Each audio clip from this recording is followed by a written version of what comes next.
सहराए चोलिस्तान में वाक़ अजीम शान किला द्रावड़ कब और किसने तामीर कराया? ये किला कितना पुराना है और इस पर कौन कौन सी खतरनाक जंगें लड़ी गई हैं? इस किले को आखिरी बार किसने फतह किया और अब ये किला किसकी मलकियत है? ये किला और इसके साथ मुल्हिका उस दौर का सबसे बड़ा बाजार, ये दोनों आखिर तबाह बर्बाद क्यों हुए?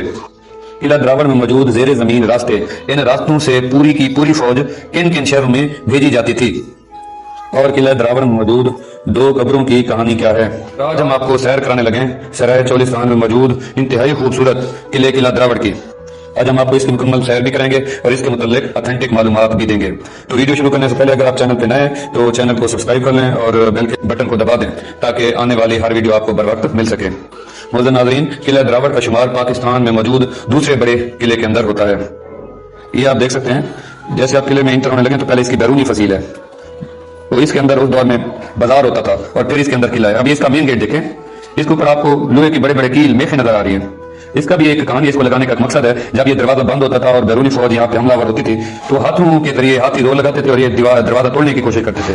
तो इन कीलों की वजह से हाथी इस पे अपना दबाव नहीं लगा सकते थे और इस तरह ये दरवाजा जो है ना महफूज रहता था। तो आप देखें उस दौर में यहाँ इसकी छत देखें, मजबूती देखें, बारीक छोटी ईंटों से ये बना हुआ है ये किला। आप इसकी मजबूती चेक करें, ये इसकी बैरूनी फसील है। इसके अंदर एक उस दौर में बहुत बड़ी मार्केट बाजार हुआ करता था किले के बहर, तो ये उस दौर का मरकज था तिजारती सरगर्मियों का। दूर दराज से जो काफिले थे वहां तिजारत की राह से आया करते थे। अभी इस बाजार के आसार मौजूद हैं। हम अब अगली वीडियो में आपको इस पूरी बाजार जो है ना इसकी फसील और उसके आसार दिखाएंगे। अब हम इस किला के मरकजी फसील और मरकजी दरवाजे पे पहुंच गए हैं। ये आप सामने देख सकते हैं, इसकी हिस्ट्री का बोर्ड लगा हुआ है, यहाँ इसकी हिस्ट्री मुख्तसरन बताई गई है। ये किला 9वीं सदी ईस्वी में राय झज्जा भट्टी राजपूत ने तामीर कराया, यानी इस किले को तामीर हुए तकरीबन 2000 साल का अरसा बीत चुका है। साथ जो नवाब हैं जो इस किले के मालिक हैं उनकी भी नाम की तख्तियां लगी हुई हैं, कौन कौन इस तरह। और इसका भी उसी तरह से डिजाइन है इस किले के, इसके गेट के ऊपर भी उसी तरह की लोहे की मेखें लगी हुई हैं हाथियों के हमले से बचाने के लिए, ताकि वो इसको तोड़ ना सके दरवाजे को। तो अब हम किले के अंदर इंटर हो रहे हैं। ये इसका एंट्री पॉइंट है, आप इसकी मजबूती चेक करें। अब इसमें कुछ रेनोवेशन भी हुई है, कुछ तब्दीलियां भी की हैं अब इसमें उसी लिहाज से इसके, ताकि इसको बचाया जा सके, क्योंकि ये तेजी से मुनहदम होता जा रहा था, गिरता जा रहा था। अब इसका देखें वसी और ईद हाल, यहाँ पे हम पहुंच चुके हैं। ये इस वसी और ईद हाल में उस दौर में फौज की परेड कराई जाती थी। अब देखिए ये किला किस तरह खस्ता वाली का शिकार है। आप इसकी टूट फूट चेक करें, इसकी दरो दीवार, ये सारी चीजें टूट फूट का शिकार है। और ये जो आप हिस्सा देख रहे हैं इमारतों का, इस किले में मौजूद जेल थी जहां कैदियों को कैद रखा जाता था। अब देखिए इसके सारे दरवाजे खिड़कियां हर चीज टूट चुकी है, कोई भी चीज सलामत नहीं, चंद एक मजबूत दरवाजे जो अभी तक ठहरे हुए हैं। तो ये सारी जेल थी उस दौर की इस किले में मौजूद। आप इसका अंदरूनी मंजर भी चेक करें, इतनी मजबूत दीवारें, लेकिन अब हर चीज जो है ना अपनी खस्ता वाली का शिकार है, टूट फूट का शिकार हो चुकी है। ये किला बावलपुर से तकरीबन 100 किलोमीटर के फासले पर है और इसकी तहसील अहमदपुर शर्किया इससे तकरीबन 55 किलोमीटर का फासला है। मुख्तलिफ अदवार में मुख्तलिफ कौमों ने इस किले पर कब्जा किया है और आखिरी बार बावलपुर के अब्बासी खानदान ने इस किले को फतह किया। नवाब खान अव्वल जो कि अब्बासी खानदान का हुक्मरान था, उसने इस किले को फतह किया।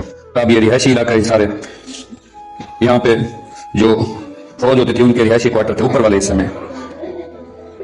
जो इस फौज के इस किले के पहरादार थे, जो फौज होती थी वो सारे आप देख सकते हैं। उस दौर की यहाँ पे देखें तोप भी मौजूद है। इस किले में 2 तोपें हुआ करती थी, एक जो काफी सही मौजूद हुई, बाद में रिसेंटली एक तोप को यहाँ से बावलपुर शहर में शिफ्ट कर दिया, जबकि एक यहाँ मौजूद है। ये देखिए इस किले में मौजूद 12 दरी, तो ये 12 दरी भी बिल्कुल खस्ता वाली का शिकार है, इस पे बिल्कुल तवज्जो नहीं दी गई।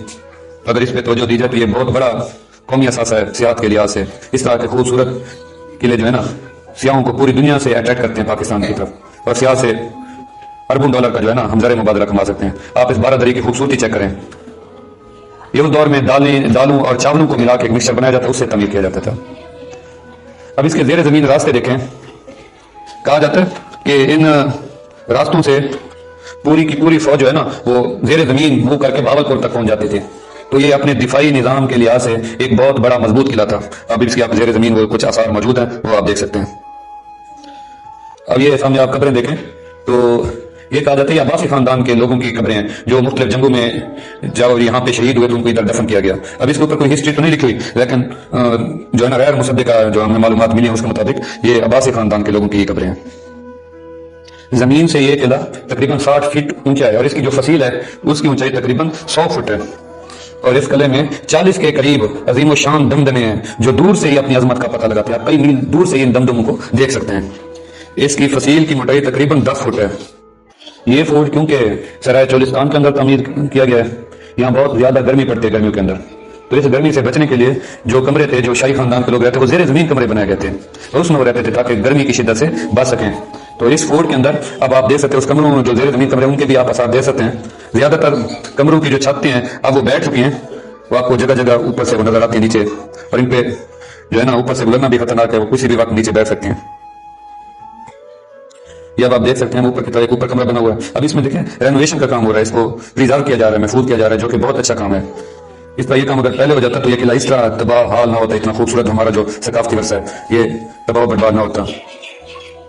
یہ 12 دری جو ہے نا یہاں بنی ہوئی اس کی تدین و آرائش ہو رہی ہے، اس کو پریزرو کیا جا رہا ہے. تو آپ دیکھ سکتے ہیں یہ دروازہ جو لگا ہوا ہے اس کی اس دور کا لگا ہوا ہے، لکڑی ابھی بھی صحیح سلامت ہے اور خوبصورتی ہے ماشاءاللہ. یہ 12 دری کے اوپر نقش و نگار بنائے گئے ہیں، آپ اس کی خوبصورتی چیک کریں دیکھیں.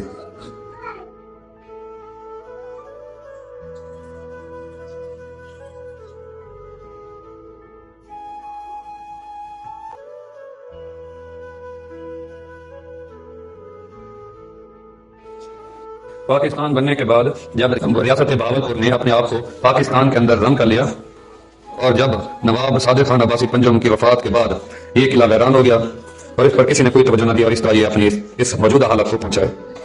تو معزز ناظرین، امید کرتے ہیں ہماری آج کی ویڈیو آپ کو اچھی لگی ہوگی. بہت جلدی ملتے ہیں ایک نئی ویڈیو کے ساتھ. اللہ حافظ.